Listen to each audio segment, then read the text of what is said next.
വെച്ചാൽ നമുക്ക് ഇങ്ങനെ കറക്റ്റ് ഈ ഒരു ആട്ടം കിട്ടിയാൽ മാത്രമേ മെറ്റൽ ഫൈൻഡ് ചെയ്യാൻ കഴിയൂ. അതാക്കണം എനിക്ക് ഹൈറ്റ് കാര്യങ്ങളൊക്കെ പാകമായിട്ടുണ്ടെങ്കിൽ നമ്മൾ ഓരോ മെറ്റലുകൾ നമ്മൾ ഫൈൻഡ് ചെയ്ത് നോക്കുക എന്തൊക്കെ റീഡിങ്ങിലാണ് മാറ്റം വരുന്നതെന്നുള്ളത്.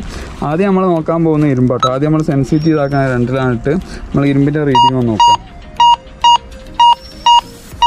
ഫസ്റ്റ് വന്നാണ്ടോ ഇതാട്ടോ ഇരുമ്പ് വരുന്നത്. ഇനി നമ്മൾ രണ്ടാമത് ഗോൾഡാണ് നോക്കുന്നത്. ഗോൾഡിൽ വന്ന റീഡിങ് കണ്ടില്ലേ. നമ്മൾ നോക്കാൻ പോകുന്നത് കോപ്പറാണ് കേട്ടോ. നല്ല ക്ലിയർ ആയിട്ട് ക്യാച്ച് ചെയ്യുന്നുണ്ട് കേട്ടോ. നമ്മൾ നോക്കുന്നത് സ്റ്റീലാണ് കേട്ടോ. ഇവിടുന്ന് മൂന്നാമത്തെ കേട്ടോ ഇതാണ് സ്റ്റീൽ വരുന്നത്. അപ്പോൾ നമുക്ക് കോപ്പർ ആണെങ്കിൽ ഇങ്ങനെ ഓരോ മെറ്റലിനും ഓരോ റീഡിങ് ഉണ്ടാവും. നമുക്ക് ഇതിൽ ഇരുമ്പ് ഒഴിവാക്കാൻ കഴിയും. നമ്മൾ ജസ്റ്റ് ഇതൊന്ന് അടിച്ചാൽ നമ്മളെ ഇരുമ്പ് പിന്നെ പിടിക്കില്ല കേട്ടോ. ഇരുമ്പിൻ്റെ റീഡിങ് ആണ് നോക്കാൻ വെച്ചാൽ ഉണ്ടോ ഇരുമ്പ് റിമൂവ് ആയിട്ടുണ്ട് കേട്ടോ.